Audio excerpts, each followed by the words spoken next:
Topic po natin, 7 bagay na magugulat kayo na hindi nyo pa alam tungkol sa diabetes. Pero ito, alam to ng mga diabetes specialists, endocrinologists, pero yung mga pasyente, hindi nila to gano'ng kaalam. Pasensya na po baka matakot kayo dito, pero ito talaga yung tunay na datos. Kahit kami nung inaaral namin, nagugulat kami kung gaano ka-serious yung diabetes kahit yung mga mild na diabetes. Kaya dapat mag-ingat. Meron tayong mga tips mamaya, yung mga bawal gawin sa diabetic. Number 1, out of 7 na surprising facts about diabetes. Number 1, karamihan ng pasyente hindi nakokontrol ang blood sugar. Sasabihin lang nila, nakokontrol nila, okay sila, pero oras na chinek sila, karamihan, mataas talaga. Okay? Yung fasting blood sugar nila, lampas 200, minsan ganyan. Pag chinek natin yung ihi, may asukal sa ihi, may glucose, kaya hindi po maganda. Number 2, oras na ang pasyente maging diabetes level na. Ang diabetes level is 126 mg per DL, yung fasting blood sugar. Pag chinek sa umaga, pag lampas 126, diabetes na yan. Oras na ma-diagnose ka na, lampas 126, sasabihin mo, Dok, 126 lang eh. Pero konting taas lang, ang nakikita ng mga researcher ay 50% ng pancreas, 50% ng lapay, yung beta cells ng lapay natin ay sira na. Okay? Nakakatakot. Hindi magandang... Sasabihin mo, ba't ganun, Dok? Ang konting-konti lang naman taas ng blood sugar ko. Mild lang, bahagya lang. Sinasabi mo, 50% ng beta cells ko sira na. Ganun kasi po ang mga sakit. Parang kidneys.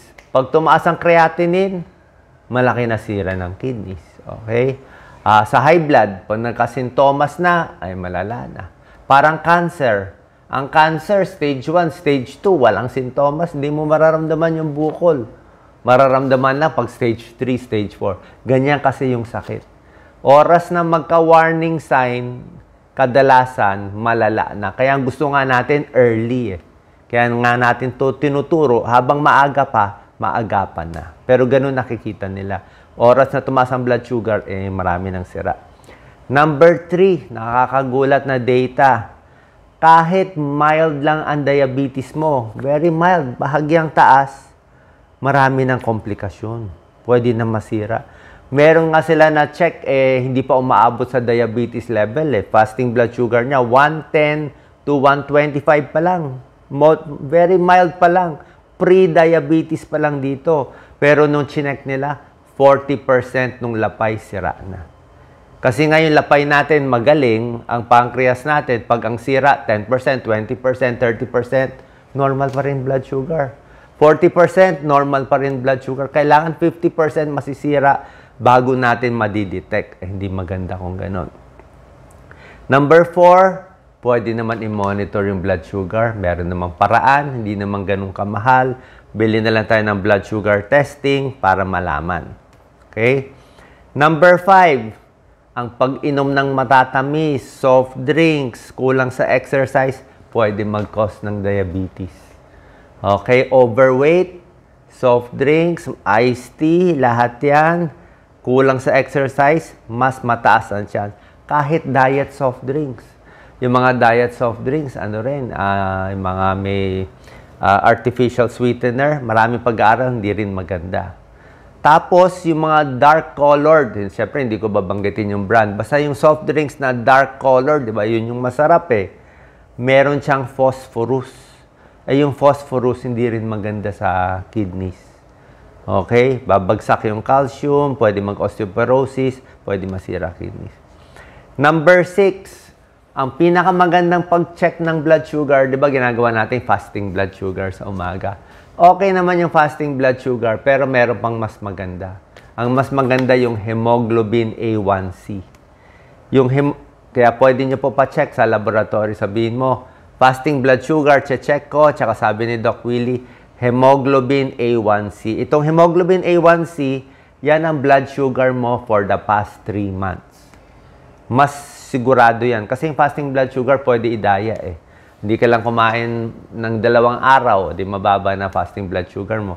Pero itong hemoglobin A1C, hindi mo madadaya. Kahit mag-diet ka, mataas pa rin siya. Kasi 3 months blood sugar mo siya. At ang number 7, ang unang tumataas, hindi nyo rin alam to, unang tumataas na blood sugar, hindi yung fasting blood sugar. Kaya pag puro fasting blood sugar ang testing mo normal, hindi ka pa sure na safe ka. Ang pinakaunang magiging abnormal ay yung post-meal blood sugar. Ibig sabihin, kumain ka ng tanghali, alas 12, i-check mo blood sugar mo ng alas 2 after 2 hours. Ang normal value doon, mas mataas na. Pero 140 lang.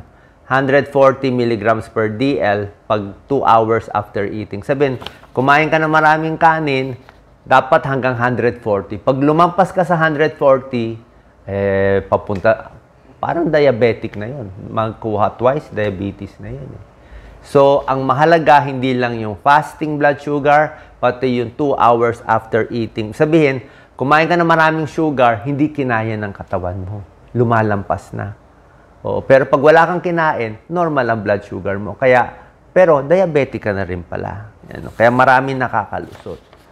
So, ito yung mga bawal gawin o hindi dapat gawin, lalo na kung umiinom ka ng gamot sa diabetes. Okay? O kahit di ka umiinom ng gamot, meron din tayong tips. 14 na mga dapat ingatan. Number 1, yung iba, ini-skip ang dose nila. Yung, kunwari, metformin mo 3 times a day. Sasabihin nila, hindi, 2 times a day na lang ako ngayon. Kasi hindi naman ako nag-breakfast o nagbago naman ako eh. So, either tinatalon yung gamot, tinitipid yung gamot, o dinidelay. Ang utos sa'yo, metformin o glycoside with meals. Habang kumakain, ikaw, dinelay mo 2 hours o pinaaga mo. Diba? Hindi po pwede. Dapat sakto.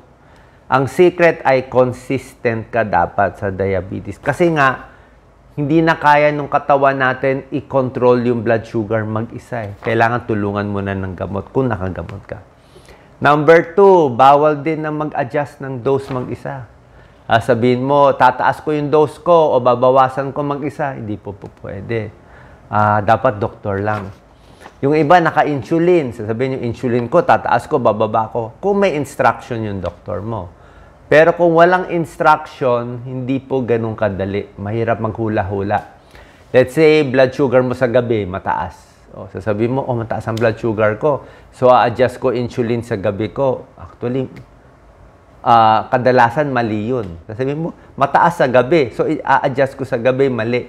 Ibig sabihin, pag yung gabing blood sugar mo mataas, ang i-adjust mo ang insulin yung sa umaga. Minsan yung sa umaga, lalo na pag intermediate acting, depende sa gano'ng katagal yung action nung gamot, minsan yung sa umaga ina-adjust mo. Kasi minsan yung dose sa umaga ng medyo intermediate acting na insulin, sa gabi i-epekto. So pag gabi mataas, umaga ina-adjust. Pero hindi po ganun kadali. So, itanong nyo sa doktor nyo kasi komplikado yan. Kaya nga yung mga endocrinologists, huwag basta-basta adjust.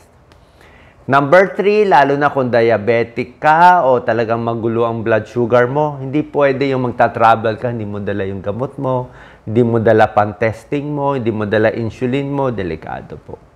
Dapat dala mo ang supplies mo. Number 4, walang check-up. Ayaw magpa-check-up, hindi po pwede rin yun. Hindi minomonitor ang blood sugar. Basta, inom na lang na inom ng gamot. Bahala na. Ano sugar mo? Hindi na eh. Isang taong ko pa kinuha eh. So, hindi po pwede. Kasi nga, oras na tumaas, pwedeng tumaas bumaba yan. Base sa edad, sa exercise, or kung may sakit ka. Pag may sakit, usually magloloko yan. Usually, tumataas yan. Number 5, dapat binabantayan mo ang high blood sugar symptoms. Huwag babaliwalain. Ano yung mga high blood sugar symptoms? Ito mga pang very high. Yung ihi ng ihi, dry mouth, namamayat, nilalanggam na yung ihi, namamanhid na, di na maganda blood circulation sa kamay, sa paa, o hindi mo pa pinapacheck, mali po yun. Number 6, bukod sa high blood sugar, babantayan rin ng diabetes, mga diabetic patients, ang low blood sugar. Yung hypoglycemia. Okay? Malay mo, bumaba na. Ba't bumaba? Hindi kumain, nag-exercise, di ba? Naggulo yung gamot. O sa umaga, hindi kumain. Sa tanghali, kakain ng madami. So, biglang tataas, high blood sugar symptoms. Biglang bababa, hypoglycemia symptoms. Na nagloko-loko lang, nahirapan yung katawan. Low blood sugar, nanginginig, pinapawisan, kinakabahan, nahihilo, irritable, kabado. Dapat alam nyo na yung feeling eh. Parang gutom ako, o mababa. So pag chinek, dapat may pang-check ka. Uy, ang baba, 70 lang, o mababa, o 65, o kailangan. Doon ka kakain ng candy. Baka 2-3 candy. Diba? So, ibig sabihin yung kain mo dapat regular lang. Number 7, maling gawain, hindi binabantayan ang paa. Yan, turo yan ng mga kaibigan kong doktor, mga classmate kong doktor. May classmate tayong vascular surgeon. Sabi niya, Willie, isang pinaka-problema ng diabetic sa Pilipinas, ang mga pasyente niya, puro diabetic foot. Anong diabetic foot? May sugat sa paa. Kasi nga, mataas ang blood sugar, hindi chinecheck, nasira yung nerve sa paa, namamanhid, nasusugat, nakakatapak ng mga kung ano-ano, ng mga nasasalubsob yung paa, may konting sugat, palaki ng palaki yung sugat, ayaw na maghilom yung sugat. Minsan napuputol pa yung paa. Yan ang problema sa Pilipinas. Diabetic foot care. Kaya dapat lagi na naka-rubber shoes, bawal na magpaa kung diabetes. Bawal na magpaa kung diabetes. Bantayan, everyday, kung may sugat ng paa, babantayan agad. Gabi-gabi, chinecheck. Number 8, ito rin, classmate kong ophthalmologist, si Dr. Rorigo, turo niya sa akin, tungkol sa mata. Very common daw sa mga ophthalmologist na kaibigan ko, yung diabetic retinopathy. Diabetic retinopathy. Mataas ang blood sugar, hindi pinapansin, na sira yung mata. Okay, nasira yung mata, pwede mabulag. So, sabi ko sa classmate ko, paano natin malalaman to early? Ayaw nga magpa-check ng mga tao. Dapat pag diabetes nga check sa mata every year, once a year. Ayaw magpa-check ng pasyente. Ang early symptom daw nitong diabetic retinopathy bago mabulag ay malabo sa pagtingin. Minsan malabo ang pagbasa mo, minsan malinaw. May araw malabo, may araw malinaw. Ibig sabihin yung retina, nagde-detach na pala yun. Yun ang symptom. Diabetic retinopathy, dumadami yung ugat sa mata, tapos parang hinihigop niya yung retina, lumalabas, nade-detach. So, kailangan ng ophthalmologist para ayusin yun. Yung mga retina specialist na ophthalmologist. Kaibigan ko, Dr. Rorigo, sa Chinese General Hospital siya. Magaling siya. Number 9, overeating. Bawal. Di ba? Siyempre, pag diabetes, boring nga ang buhay ng diabetic kasi ang kain mo pinakamaganda, breakfast, lunch, and dinner, halos pare-pareho ang dami. Umaga, kunwari, 2 pandesal o oatmeal. Tanghali, 1 cup rice. Gabi, 1 cup rice, tsaka ulam. Tapos, pinakamaganda, may merienda ka pa konti. May isang apple sa merienda. Maganda nga, 5 meals ka in a day, pero konti-konti lang para hindi tumaas ang blood sugar. Hindi pwede yung walang breakfast, kain ng marami sa tanghali, kain ng marami sa gabi. Di sa umaga, mababa, tanghali, tapos gabi, mataas. Sisira ang katawan natin. Diba? Dapat nga, steady lang yung pagkain kasi nga yung blood sugar, hindi na kaya makontrol ng pancreas natin kasi nga 50% nasira. Yun ang problema. Okay? So, overeating bawal. Number 10, irregular eating. Hindi rin pwede. Sobrang diet, hindi rin pwede. Dapat diet, dahan-dahan din. Sabay diet, sabay bawas ng gamot. Midnight snack, matutulog na, kakain pa. O, 12 midnight, nagutom, umorder ng pizza, di nagulo na yung blood sugar mo. Diba? Dapat nga, steady lang. Number 11, puro unhealthy foods. Puro carbohydrates. Kakanin, di ba? Bibingka, kakanin, buko pie, lahat yan pampataas. Puto, masarap, kailangan carbo lahat. Kahit buko healthy, pero buko taas din sa calories, di ba? Isa pa, yung mga matatamis na prutas, ito rin, malaking pagkakamali ng diabetics, maraming matatamis na prutas na dapat bawasan ng diabetes. Pakwan, pinya, melon, ubas, lalo na mangga, konting-konti lang. Ang pwede lang talaga sa diabetes, mansanas, peras, apples, pears, suha, orange, dalandan, pa konti-konti pwede. At konti lang. Kasi hindi all you can eat ang fruit sa diabetes. Kasi nga, sugar pa rin siya.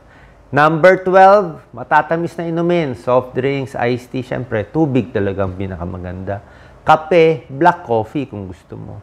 Kahit nga diet soft drinks, hindi ganun kaganda. Number 13, alak. Okay? Hindi pwede maraming alak o kahit konting alak. Ang beer, 200 calories. Red wine, ang taas ng calories ng red wine, ang tamis. And number 14, dapat tama lang yung exercise. Okay? Huwag din sobrang exercise, baka bumagsak blood sugar. Huwag din kulang sa exercise, dapat tamang-tama lang ang exercise. Kaya yun po talaga eh. Diet and exercise, tapos regular lang yung pagkain mo, tapos yung gamot, tamang-tama lang. Pero pinakagusto natin, more mag-diet, more mag-exercise, at mabawasan ang gamot mo pa konti-konti with the help of your doctor and endocrinologist, yan mga diabetes specialist, para mas safe. Who knows? Kung hindi naman ganun kataas blood sugar mo, baka sa exercise and diet lang, 5 meals in a day na very regular, paulit-ulit na steady lang, at iwas tayo dito sa mga matatamis na bagay, baka matanggal pa ang gamot nyo, baka gumaling pa ang diabetes, who knows. Sana po makatulong tong video, share po natin sa mga diabetic. God bless po.